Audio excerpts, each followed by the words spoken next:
ओम शांति। अव्यक्त मुरली हम रिवाइज कर रहे हैं। आज 1989 की 8वीं अव्यक्त मुरली है, जिसका हमने पहला पार्ट कल किया था। आज हम दूसरा पार्ट करेंगे। आज की मुरली का विषय है सदा प्रसन्न कैसे रहें। हम सदा प्रसन्न कैसे रहें? कौन बता सकता है? किसको याद है कि हम सदा प्रसन्न कैसे रहें?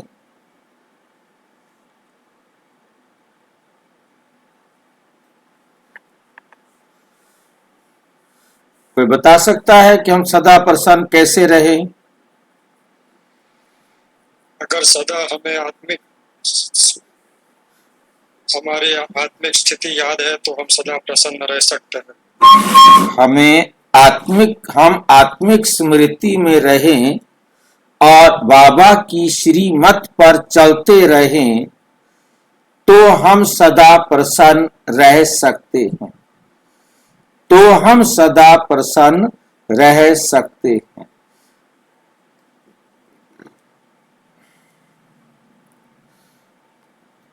आज हमारा इसका दूसरा पार्ट है, जो बाबा मुलाकात कर रहे हैं। किनसे मुलाकात कर रहे हैं? पिछले जो मुरली थी, जो हमने कल की थी, उसके सार को हम रिवाइज कर लेते हैं। सर्व सदा प्रसन्नता की विशेषता संपन्न श्रेष्ठ आत्माएं सदा अपनी विशेषता को पहचान। सदा प्रसन्नता की विशेषता संपन्न, हर प्रकार की प्रसन्नता से क्या है? संपन्न। और श्रेष्ठ आत्माएं सदा अपनी विशेषता को पहचान। सदा अपनी विशेषता को पहचान कार्य में लगाने वाली सेंसिबल, समझदार और इसेंसफुल। इसेंसफुल क्या होता है? इसेंसफुल क्या होता है?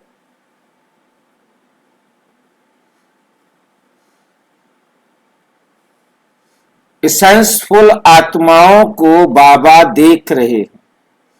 किसको देख रहे हैं? इसेंसफुल आत्माओं को बाबा देख रहे हैं। इसेंसफुल होता है खुशबूदार। इसेंसफुल किसे कहते हैं? खुशबूदार को। जो खुशबूदार हैं आत्माएं, उनको बाबा देख रहे हैं।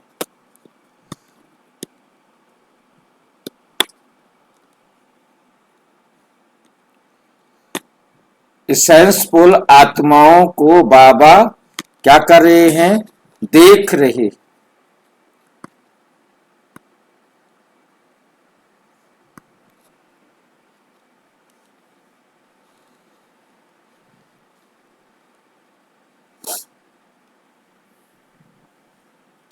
भाई सेंसिबल होता है समझदार, और इसेंसफुल होता है खुशबूदार।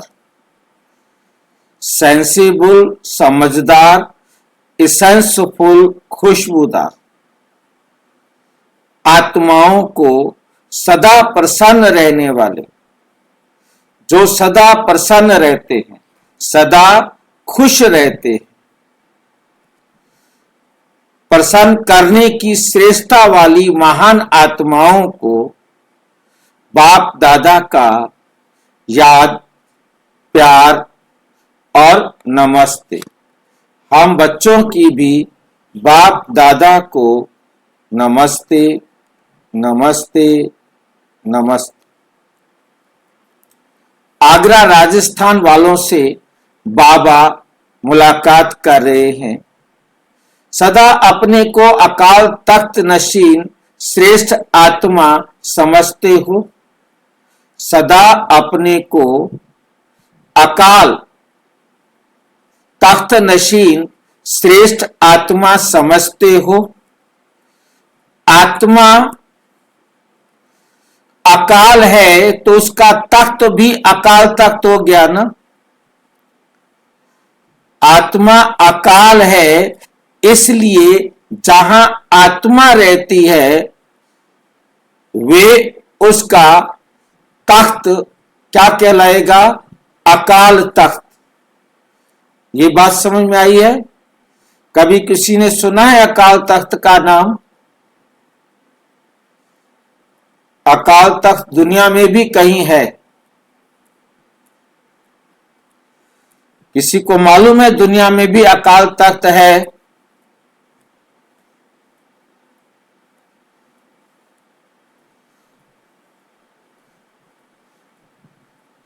दुनिया का अकाल तख्त किसी को मालूम है? अमृतसर में जो अकाल तख्त है। हाँ, एक अकाल तख्त अमृतसर में है।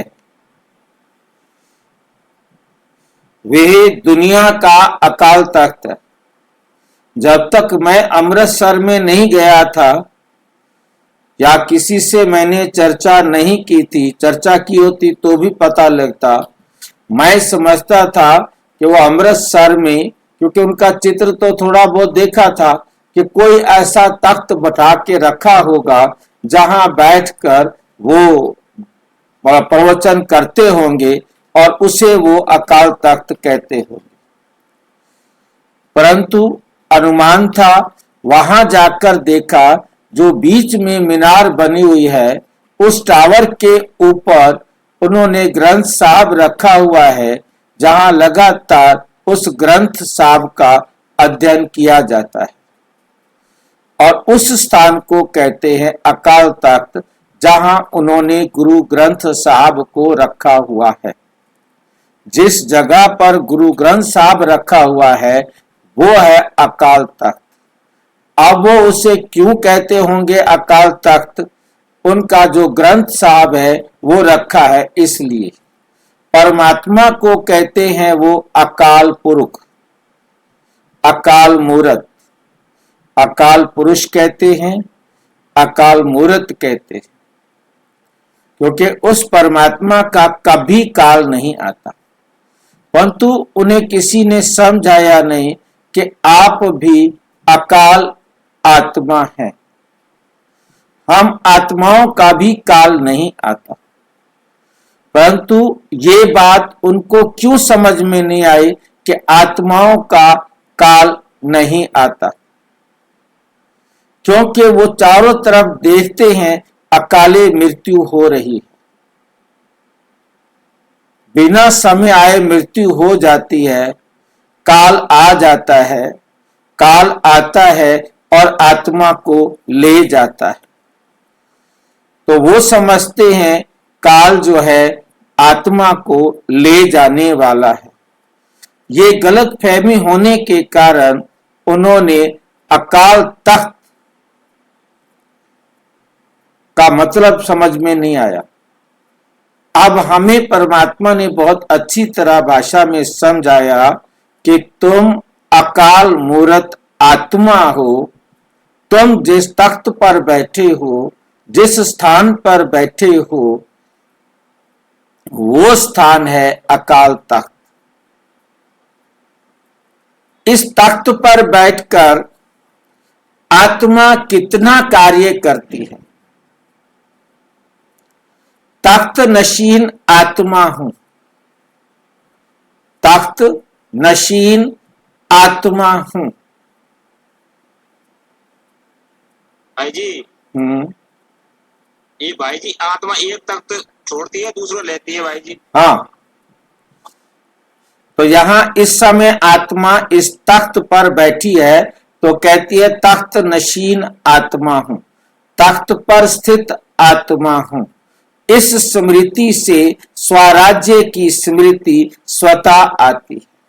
जब ये स्मृति आती है कि मैं अकाल मूरत आत्मा हूं, मेरा काल आ नहीं सकता, मेरा कभी विनाश हो नहीं सकता, मैं अजर अमर अविनाशी आत्मा हूं, ये स्मृति आती है तो वे स्मृति स्वतः ही क्या बना देती है, स्वराज्य की स्मृति दिलाती। स्वराज्य अर्थात मुझे मन, बुद्धि और संस्कार को अपने अनुसार चलाना है। मुझे मन, बुद्धि, संस्कार को अपने अनुसार चलाना है। इस स्मृति से स्वराज्य की स्मृति स्वतः आती है। राजा भी जब तख्त पर बैठता है तो राजाई नशा, राजाई खुशी स्वतः होती है। कोई राजा है, वो जब तख्त पर बैठता है तो उसे भी राजाई खुशी होती है। उसे भी क्या होती है, राजाई खुशी होती है।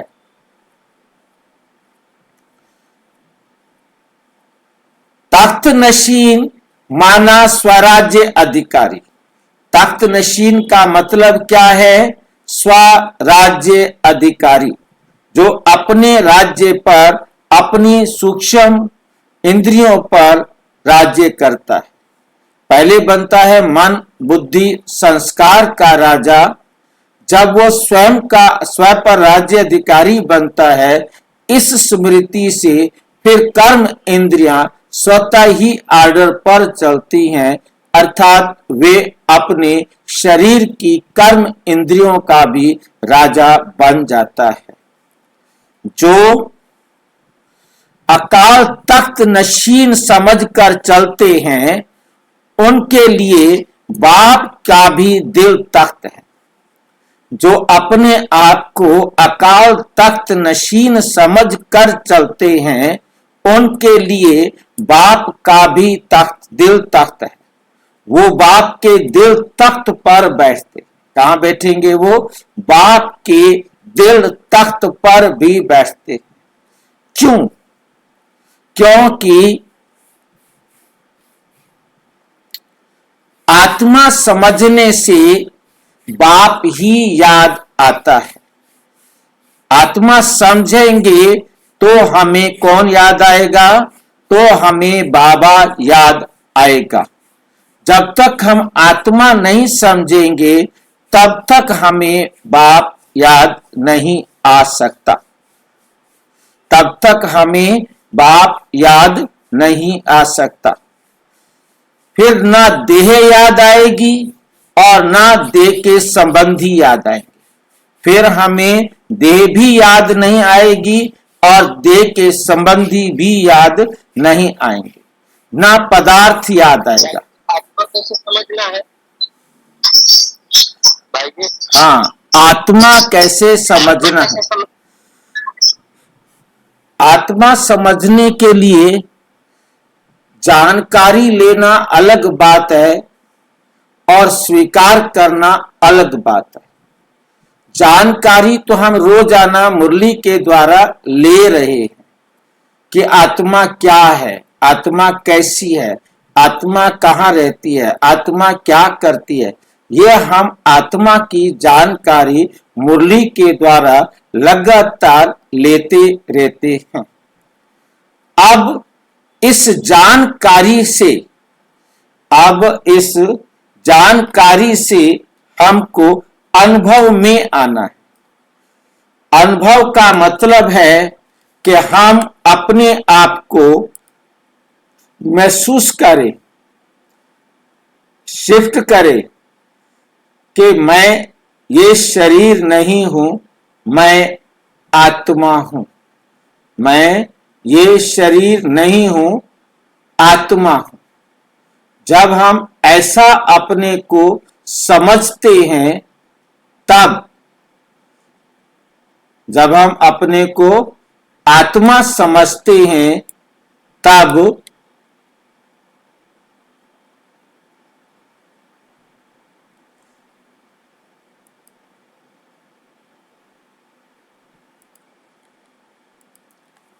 जैसे जैसे हम अपने को आत्मा समझते जाते हैं, जैसे जैसे हम अपने आप को आत्मा समझते जाते हैं, तो हम इस देह से न्यारे होते जाते हैं। इस देह से क्या होते हैं? न्यारे होते जाते हैं। सिर्फ शिफ्ट करना है बस। जैसे मैं शरीर नहीं हूं, मैं आत्मा, बस उसमें कोई भी स्मृति नहीं। जितना समय हम मतलब 1 सेकंड भी हम इस अवस्था में रहे, हमें कोई स्मृति नहीं हो, क्योंकि आत्मा समझने पर हमें शरीर का भान नहीं रहेगा। आत्मा समझते ही हमें शरीर का भान नहीं रहेगा। ये वो अवस्था होती है जहां हम आत्माएं एकदम सूक्ष्म, अति सूक्ष्म, और कोई भी संकल्प नहीं आता, कोई बोल नहीं होता, कोई कर्म भी नहीं होता।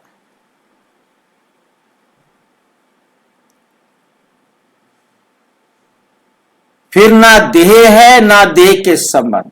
जब हम आत्मा स्मृति में आ जाते हैं, तब ना तो देह की स्मृति रहती है, ना देह का पता होता है, और ना देह के संबंधों का पता होता है, और ना देह से संबंधित किसी पदार्थ का। एक बाप ही संसार है। तब हमारा एक बाप ही संसार है। ये संसार में होगा। नोट करना है, ये अवस्था जो बाबा बता रहे हैं, ये इस संसार में रहते होगी। इस अवस्था का अनुभव आप सभी ने किया होगा। अब मैं आपको स्मृति दिलाता हूं, आपने कब किया?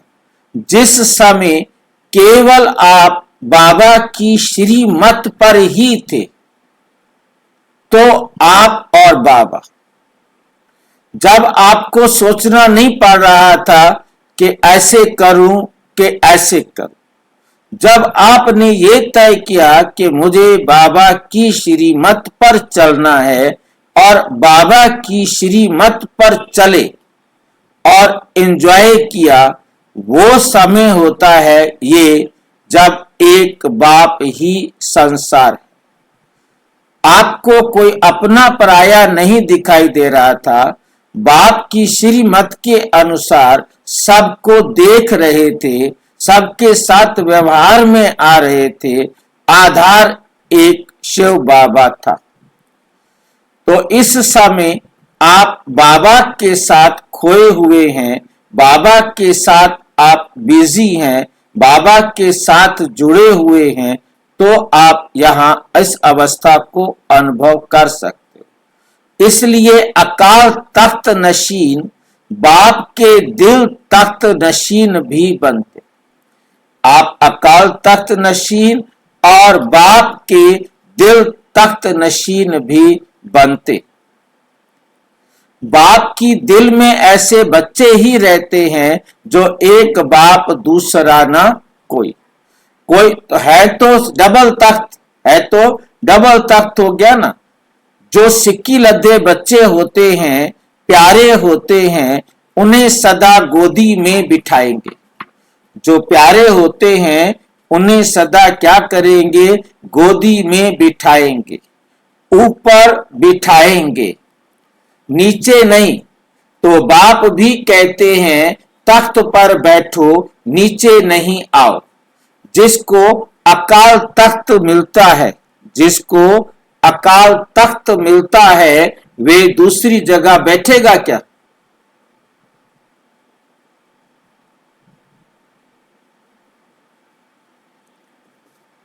सोचो, जिसको बैठने के लिए अकाल तख्त मिला हो, क्या वो किसी और जगह पर बैठेगा? नहीं बैठेगा। तो अकाल तख्त व दिल तख्त की भूल देह की धरनी में, दिल तख्त को भूल देह की धरनी में, मिट्टी में नहीं आओ।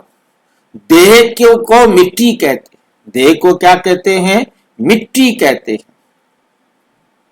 मिट्टी में मिल जाएगी, ऐसे कहते हैं ना, ऐसे कहते हैं ना। तो देह में आना अर्थात मिट्टी में आना। जो रॉयल बच्चे होते हैं वे कभी मिट्टी में नहीं आते। जो रॉयल बच्चे होते हैं वो कभी भी मिट्टी में नहीं आते, कभी मिट्टी में नहीं आते, ध्यान रखना है। खेलते नहीं है मिट्टी के अंदर। परम आत्मा परमात्म बच्चे तो सबसे रॉयल हुए, तो तख्त पर बैठना अच्छा लगता है या थोड़ी थोड़ी दिल होती है मिट्टी में भी देख ले। कई बच्चों की आदत मिट्टी खाने की व मिट्टी में खेलने की, मिट्टी खाने की व मिट्टी में खेलने की होती है। तो ऐसे तो नहीं है ना। 63 जन्म मिट्टी खाने की बोले तो हाँ जी, मिट्टी खेलने की समझ में आए, पर मिट्टी खाने की कैसे? गंदी चीजें खाना, नाशवान चीजों को एंजॉय करना,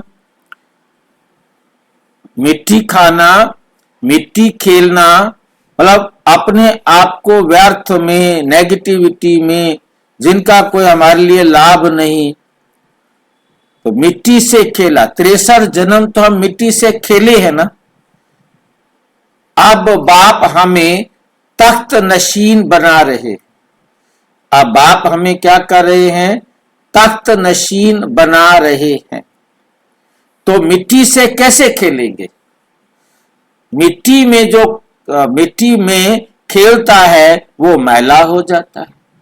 अब जो मिट्टी में खेलेगा तो क्या हो जाएगा? वो मैला हो जाएगा। तो आप भी कितने मैले हो गए हो। बाबा कहते आप भी कितने मैले हो गए हो। अब बाप ने स्वच्छ बना दिया। सदा इसी स्मृति में समर्थ बनो, सदा इसी स्मृति में समर्थ बनो। शक्तिशाली कभी कमजोर नहीं होते। कमजोर होना अर्थात माया की बीमारी आना। अभी तो सदा तंदुरुस्त हो गए, आत्मा शक्तिशाली हो गई। शरीर का हिसाब किताब अलग चीज है, लेकिन मन शक्तिशाली हो गया ना। शरीर कमजोर है, चलता नहीं है, वे तो अंतिम है, वे तो होगा ही। लेकिन आत्मा पावरफुल हो, शरीर के साथ आत्मा कमजोर ना हो। तो सदा याद रखना, क्या याद रखना है? कि डबल तख्त नशीन सो डबल ताजधारी बने। डबल तख्त नशीन सो डबल ताजधारी बनने वाले हैं। अच्छा, सभी संतुष्ट होना, संतुष्ट अर्थात प्रसन्न। जो सदा संतुष्ट होता है वो सदा प्रसन्न रहता है। सदा प्रसन्न रहते हो या कभी कभी रहते हो? कभी अप्रसन्न कभी प्रसन्न, ऐसे तो नहीं, ऐसे तो नहीं। कभी किसी बात से अप्रसन्न तो नहीं होते हो, कभी किसी बात से अप्रसन्न तो नहीं होते हो। आज ये कर लिया, आज ये हो गया, कल वे हो गया।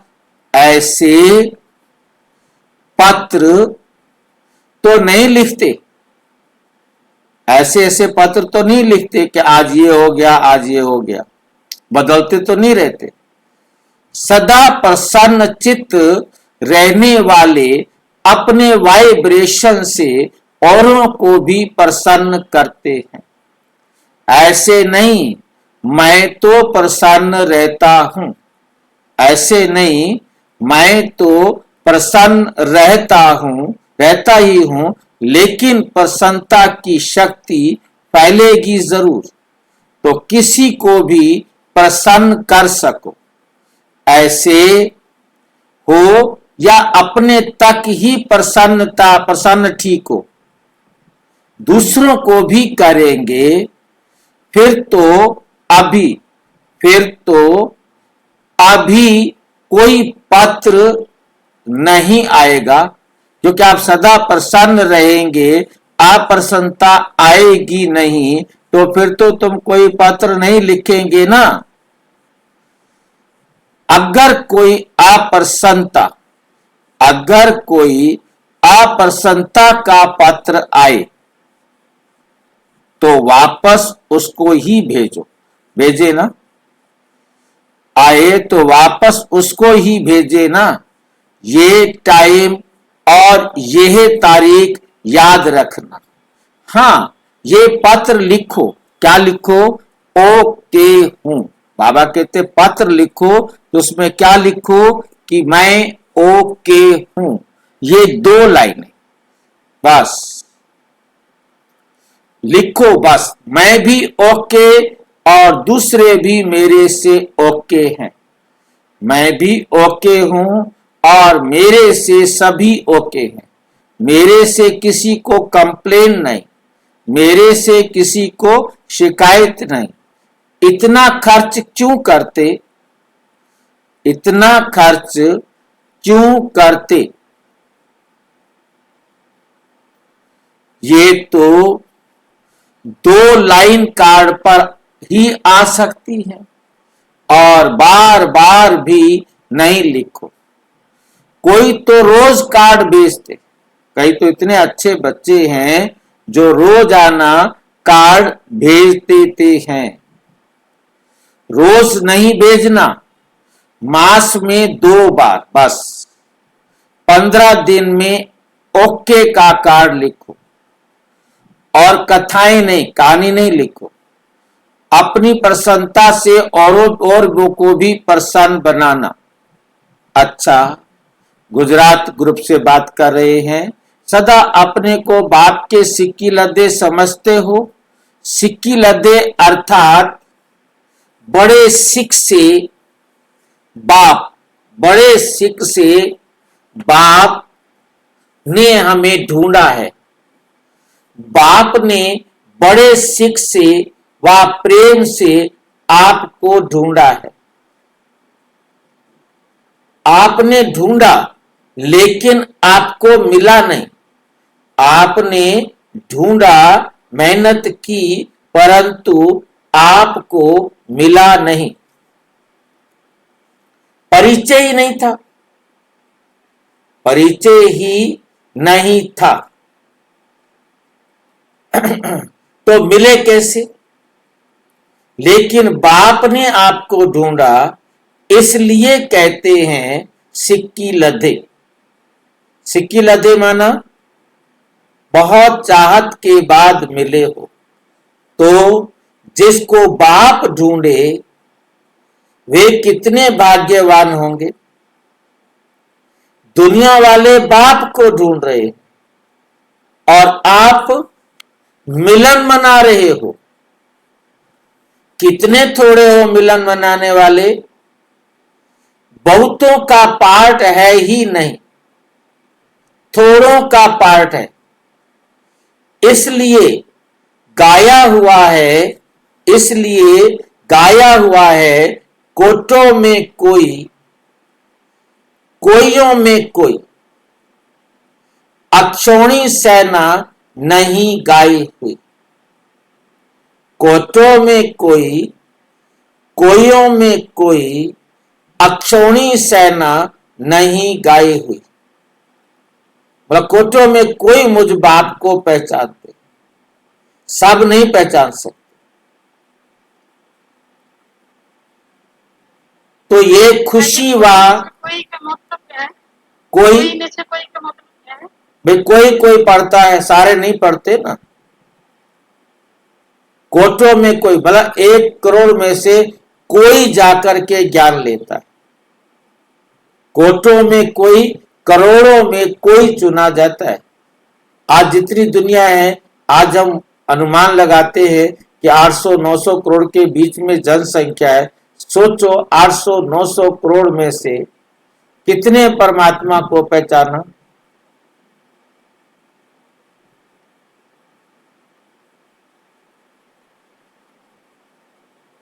समझ रहे बात को? तो कोटों में कोई और कोइयों में भी कोई ने बाप को पहचाना है।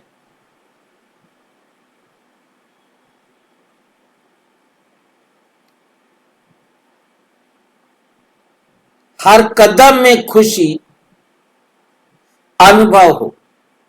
अल्पकाल की प्राप्ति वालों के चेहरे पर बेप्राप्ति की रेखा चमकती है।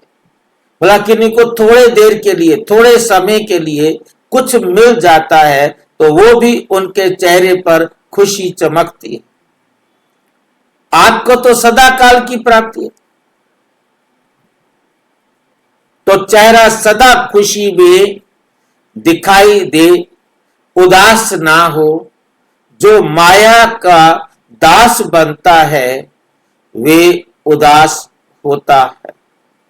जो माया का दास बनता है वे उदास होता है।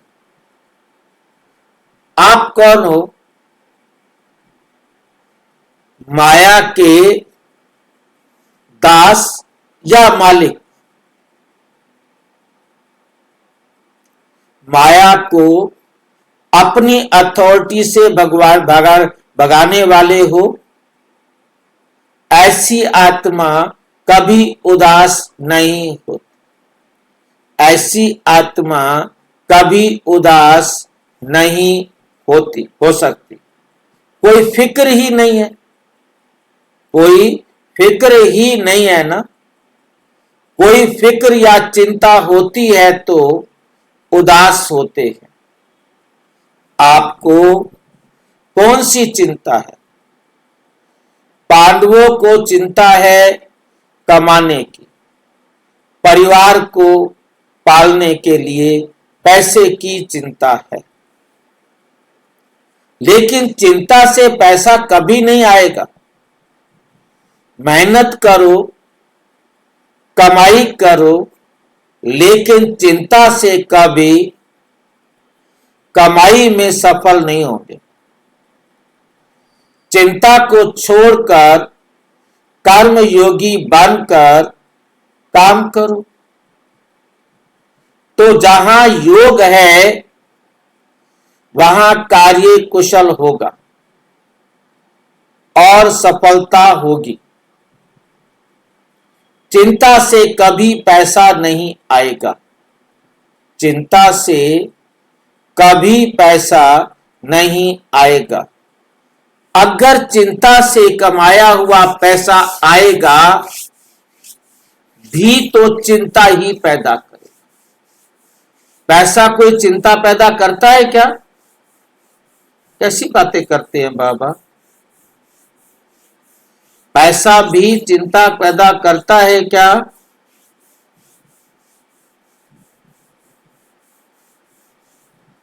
चिंता हो जाती है, चोरी ना ले जाए कोई, छीन कर ना ले जाए कोई। ऑटोमेटिक क्या हो जाती है? चिंता हो जाती है।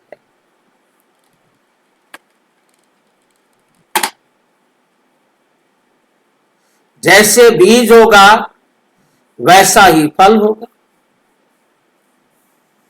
खुशी खुशी से काम करके कमाई करेंगे तो पैसा भी खुशी दिलाएगा। वे पैसा भी क्या दिलाएगा? खुशी दिलाएगा। वे 2 रुपया भी 2000 का काम करेगा। वे 2 रुपए भी क्या करेंगे? 2000 का काम करेंगे। नहीं, 2000 का काम करेगा। वो 2 लाख रुपए, 2 लाख 2 रुपए का काम करेंगे। कौन से 2 लाख 2 रुपए का काम करेंगे? जो चिंता से कमाए जाएंगे, और जो खुशी से कमाए जाएंगे 2 रुपया 2000 के बराबर, और चिंता से कमाया गया 2 लाख 2 रुपए के बराबर। कितना फर्क है। इसलिए चिंता क्या करेंगे? सच्ची दिल वालों को सच की कमाई मिलती है। जो सच्ची दिल वाली आत्माएं हैं उनको सच की कमाई मिलती है। बाप भी दाल रोटी जरूर देते हैं, सुस्त रहने वाले को नहीं देंगे। जो सुस्त रहने वाला है उसको नहीं देंगे। काम तो करना ही पड़ेगा। दाल रोटी बाबा देता तो है नहीं, फिर क्यों कह रहा है अपने ऊपर सुस्त वाले को नहीं देंगे? अपने ऊपर एम ही ले लेता है बाबा। जो करेगा अपनी मेहनत से, जिसको पैसे देगा, जिसकी सेवा करेगा, उसके बदले में उससे कुछ लेगा। जो करेगा नहीं उसे मिलेगा क्या? उसे कुछ भी नहीं मिलेगा। सुस्त रहने वाले को नहीं देंगे, काम तो करना ही पड़ेगा, क्योंकि पिछले हिसाब भी तो चुकतू करने हैं ना। लेकिन चिंता से नहीं, खुशी से कोई भी काम करो, कोई भी काम करो, योग युक्त होकर करो। योगी का कार्य सहज और सफल होता है। योगी का जो कार्य है वो सहज और सफल होता है। ऐसा अनुभव है ना? याद में कोई भी काम करते तो थकावट नहीं होती, खुशी खुशी से करते तो थकते नहीं, मजबूर होकर करते तो थक जाते हैं। बाप ने डायरेक्शन दिया है, योग से हिसाब किताब चुकतू करो, तो बाप के डायरेक्शन पर खुशी खुशी से वे काम भी करो, मजबूरी से नहीं। बाप के डायरेक्शन पर खुशी खुशी से वे काम भी करो, मजबूरी से नहीं। ये तो मालूम है कि वे बंधन है, लेकिन घड़ी घड़ी कहने से और भी कड़ा बंधन हो जाता है। घड़ी घड़ी कहने से और भी कड़ा बंधन हो जाएगा। माताएं बहुत करके कहती हैं, कब तक हमारा बंधन रहेगा? ये भी क्या बंधन बन गया? ये तो मालूम है कि ये बंधन है, लेकिन अब ये सोचो कि योग में बंधन मुक्त कैसे बने। ये भी ज्यादा नहीं सोचो, सोचने से कुछ नहीं होता, करने से होता है। सोचते सोचते मानो उसी समय अंतिम घड़ी आ जाए तो क्या होगा? बंधन है, बंधन है। यही सोचते जाएंगे तो कहां जाएंगे? पिंजड़े में जाएंगे। अंत में अगर बंधन याद रहा, अंत में अगर बंधन याद रहा तो क्या होगा? गर्भ जेल में जाना पड़ेगा। खुशी से जाएंगे तो एडवांस पार्टी में सेवा के लिए जाएंगे। एडवांस पार्टी में किस लिए जाएंगे? खुशी से जाएंगे तो एडवांस पार्टी में सेवा के लिए जाएंगे। इसलिए कभी भी अपने से तंग नहीं हो, खुश रहो। क्या करें, कैसे करें, ये गीत नहीं गाओ, खुशी के गीत गाओ। किसके गीत गाओ? खुशी के गीत गाओ। प्रवृत्ति वाले थकते तो नहीं हो ना? सेवा समझकर, बंधन समझकर नहीं करो। क्या कर समझो? सेवा समझकर करो, बंधन समझकर नहीं करो। सेंटर पर भी आ जाएंगे तो वहां भी सेवा के बिना तो नहीं रहेंगे, तो वे भी सेवा समझकर करो। अपने मन से नहीं बंधो, लेकिन डायरेक्शन से पिछला हिसाब किताब चुकतू कर रहे हैं। मजबूरी से नहीं, प्यार से करो। हंसो भी नहीं और मजबूर भी ना हो। हंस हंस के काम करो, जैसे खेल कर रहे हैं। बिजनेस करो, दफ्तर का काम करो, लेकिन खेल खेल में करो। तो खेल में मजा है, मजा आता है ना? खेल में थकते नहीं है। तो ये भी एक खेल कर रहे हैं। ऐसी अवस्था सदा रहे। ऐसी अवस्था क्या रहे? सदा रहे। सदा यही याद रखना कि हमें स्वयं बाप ने कोटों में से कोई को चुना, करोड़ों में से किसी को, उनमें से वो विशेष आत्मा हम हैं जिसको बाबा ने चुना है। बाप ने ढूंढा है। किसने ढूंढा है?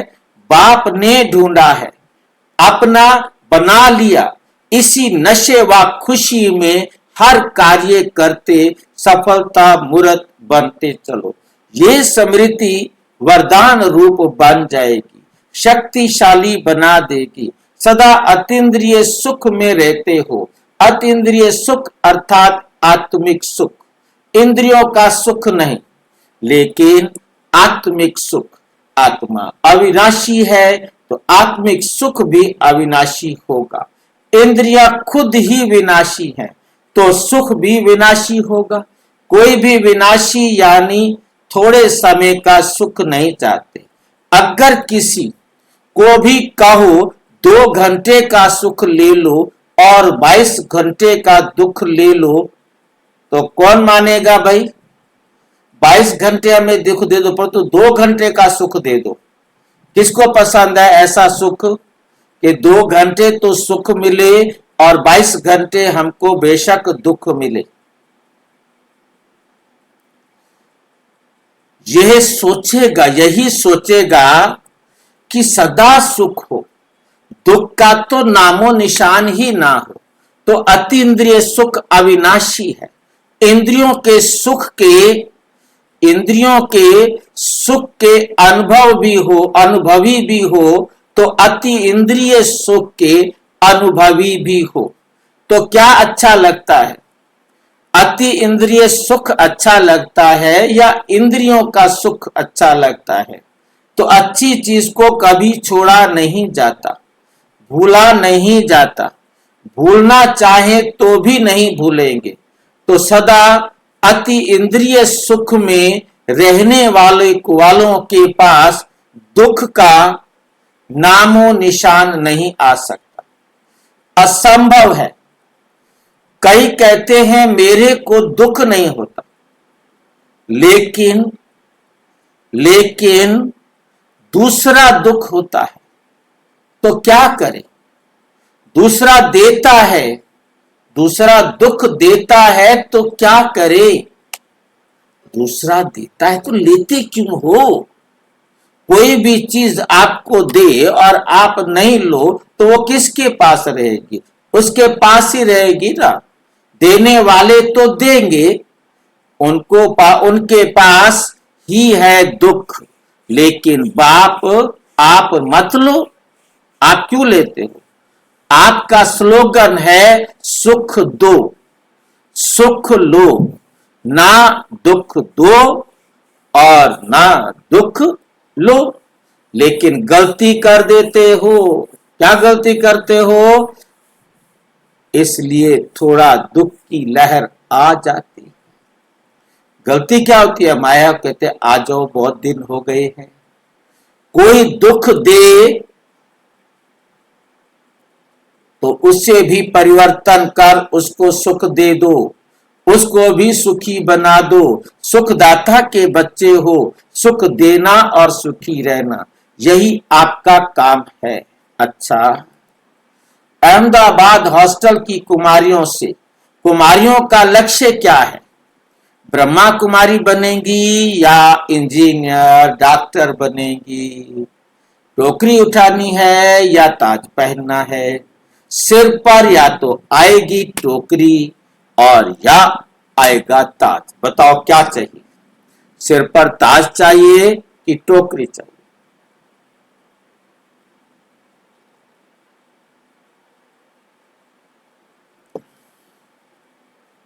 ताज है विश्व सेवा, बेहद की सेवा। विश्व सेवा, बेहद की सेवा का तो जो कॉलेज में पढ़ती है उन्हों का लक्ष्य क्या है? बेहद की सेवा करेंगी या दूसरों को देख करके दिल होगी कि 1-2 साल नौकरी भी करके देखें, पीछे छोड़ देंगे। नौकरी क्या होती है? थोड़ा ये भी देख ले, फिर टोकरी उतार देंगे। सोचते हैं पहले एक बार नौकरी करके देख लेते हैं, टोकरी फिर उतार दें, नौकरी छोड़ देंगे, नौकरी को छोड़ देंगे, फिर टोकरी उतार देंगे, नौकरी की टोकरी क्या करेंगे, उतार देंगे।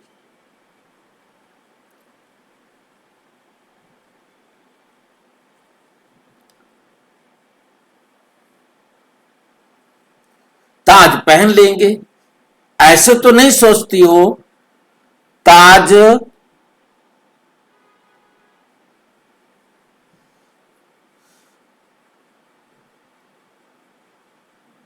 धारी तो सदा श्रेष्ठ होते हैं, टोकरी वालों को श्रेष्ठ नहीं कहेंगे, वे तो मजबूरी से टोकरी उठाते।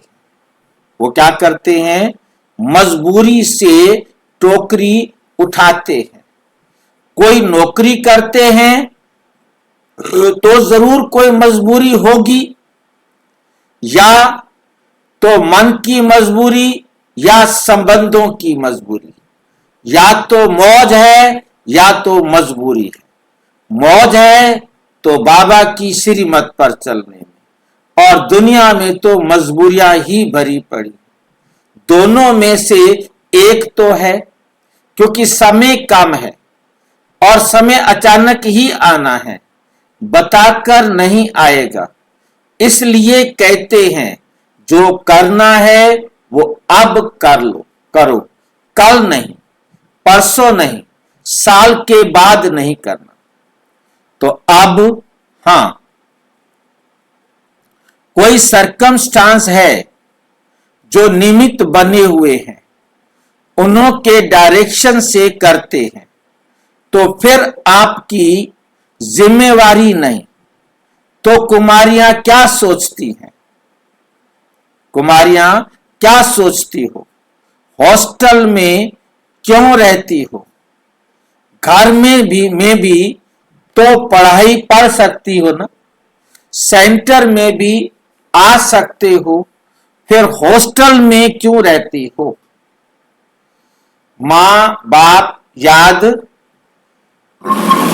नहीं आते, कभी कभी याद आते हैं, जब बड़ा दिन होता है तब याद आते होंगे। अच्छा, बीमारी के टाइम पर मां बाप याद आते हैं, नहीं आते, पक्की हो, अपने दिल से गई हो या किसी के कहने से गई हो हॉस्टल में, किसी के कहने से तो नहीं गई हो ना। अच्छा है, ये भी ड्रामा में लकी कुमारियां हो गई जो बचपन से श्रेष्ठ संग मिला, फिर भी हिम्मत रखी है, तो हिम्मत वालों को फल भी मिलता है। माताएं भी कुमारियों को देखकर खुश होती है ना। माताएं सोचती हैं हम भी इतने जीवन में आते तो अच्छा होता, लेकिन सबका एक जैसा पाठ तो हो नहीं सकता, वैरायटी चाहिए। सर्व का पिता है तो कुमार भी चाहिए, कुमारियां भी चाहिए, अदर कुमारियां भी चाहिए, सर्व सैंपल चाहिए। पांडव ये तो नहीं सोचते कि अगर कुमारी होते तो टीचर बन जाते, सेंटर मिल जाता। हर एक के पाठ को अपनी अपनी विशेषता है, हर एक की विशेषता अलग और महान है। एक दो के पाठ को देखकर खुश रहो, अपने पाठ को कम नहीं समझो, सबका पाठ अच्छे ते अच्छा है।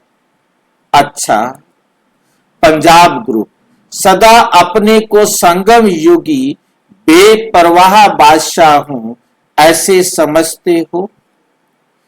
पुरानी दुनिया की परवाह नहीं, सदा दिल में ब्रह्मा बाबा समान क्या गीत गाते हो। परवाह थी पार ब्रह्म में रहने वाले की, वे तो पा लिया अभी क्या परवाह। तो बेपरवाह बादशाह हो गुलाम नहीं। कौन हो? बेपरवाह बादशाह हो गुलाम नहीं। इस बादशाही जैसी और कोई बादशाही ही नहीं, क्योंकि ये बादशाही डायरेक्ट बाप ने दी है। और जो भी बादशाही मिलती है वह या तो धन दान करने से मिलती है या आजकल के वोटों से मिलती है। और आपको स्वयं बाप ने राज तिलक दे दिया। इस राज तिलक के आगे सतयुग का राज तिलक भी कोई बड़ी बात नहीं। तो ये राज तिलक पक्का लगा हुआ है या मिट जाता है। अभी अभी राजा, अभी अभी गुलाम, ऐसा खेल तो नहीं करते हो। बेपरवाह बादशाह क्या बन जाते हो? बेपरवाह बादशाह। ये कितनी अच्छी स्थिति है। जब सब कुछ बाप के हवाले कर दिया तो परवाह किसको होगी? किसको परवाह होगी? बाप को या आपको? बाप जाने जब अपने जीवन की जिम्मेवारी बाप के हवाले की है तो बाप जाने। ऐसे तो नहीं कि थोड़ा थोड़ा कहीं अपनी अथॉरिटी को छिपाकर रखा हो, मन मत को छिपाकर रखा हो। अगर श्रीमत पर है तो बाप के हवाले है। सच्ची दिल से बाप के हवाले सब कुछ कर दिया तो उसकी निशानी डबल लाइट होंगे। तो उसकी निशानी क्या होगी कि आप क्या होंगे? डबल लाइट होंगे। कोई बोझ नहीं होगा। अगर किसी भी प्रकार का बोझ है तो इससे सिद्ध है कि बाप के हवाले नहीं किया।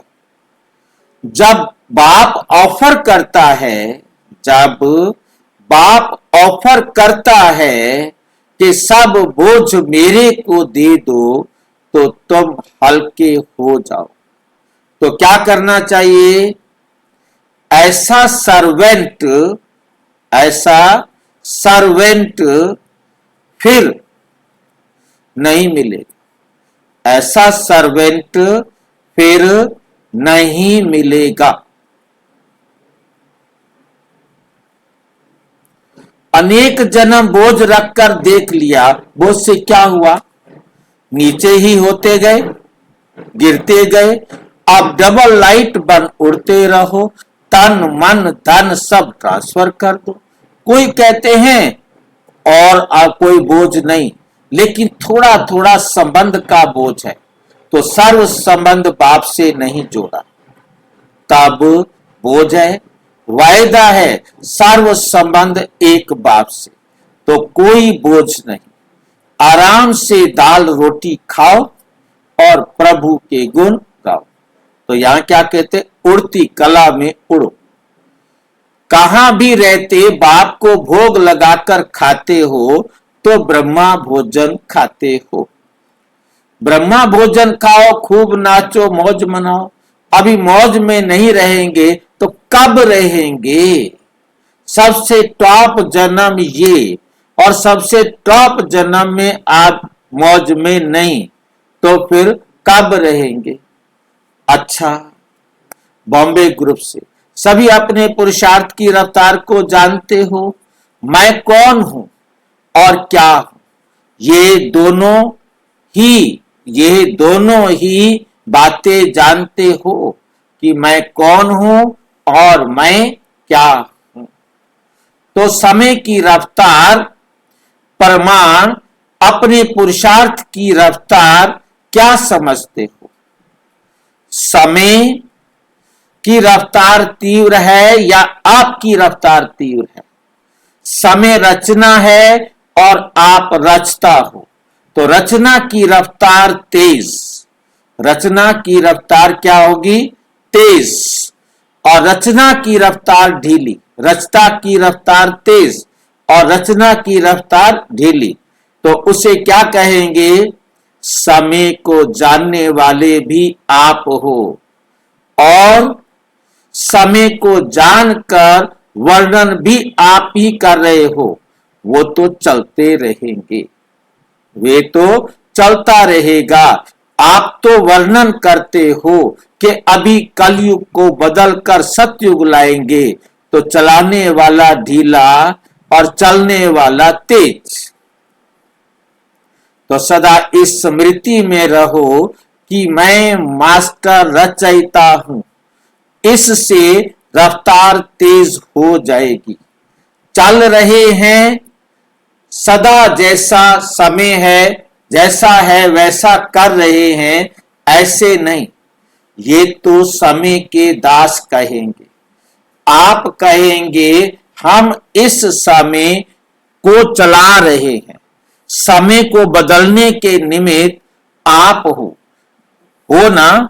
ये ठेका उठाया है ना, तो पुरुषार्थ में तीव्र गति का आधार क्या है? डबल लाइट बनना। डबल लाइट बने, तीव्र गति नहीं हो सकती। डबल लाइट बनने के लिए एक शब्द याद रखो। कौन सा शब्द? मेरा बाबा। कोई भी बात आ जाए, हिमालय पहाड़ से भी बड़ी बात हो, लेकिन बाबा कहा और पहाड़ रुई बन जाएगा, राई भी नहीं। क्या बन जाएगा?